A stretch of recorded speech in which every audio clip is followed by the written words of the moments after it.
Hello guys, welcome to our channel. So ఏంటి ఈరోజు మరొక షార్ట్ వీడియోతో వచ్చానని చూస్తున్నారు. అదేనంటో చికెన్ రెసిపీతో వచ్చాను. ఎప్పుడు మనం ఒకే రకం చికెన్ కర్రీ చేసుకుంటూ ఉంటాం. మనకు కూడా ఆ రకం తిని తిని బోర్ వచ్చేస్తూ ఉంటుంది. కొత్తగా ట్రై చేయాలి, కొత్తగా తినాలి అనిపిస్తూ ఉంటుంది కదా. సో అందుకోసమే నేను చెప్పబోయే ఈ చికెన్ కుర్మాని ట్రై చేసి చూడండి. ఖచ్చితంగా సక్సెస్ అవుతారు.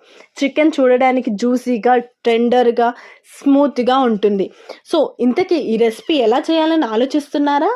అంత ఆలోచించకండి. ఈ రెసిపీని ఎలా చేయాలి ఏంటి అనేది క్లియర్గా, డీటెయిల్డ్గా నేను లాంగ్ వీడియోలో చెప్పడం జరిగింది. యాజ్ సూన్ లాంగ్ వీడియో అనేది మన ఛానల్లోకి పోస్ట్ చేస్తాను. Stay tune for long video. ఇంతకీ మీకు ఈ షార్ట్ నచ్చిందా? నచ్చితే please do like, share and subscribe and don't forget to click bell icon. మీకు ఇంకా ఎలాంటి రెసిపీస్ కావాలో కామెంట్ సెక్షన్లో కామెంట్ చేసి డెఫినెట్లీ ట్రై చేస్తాను. See you on.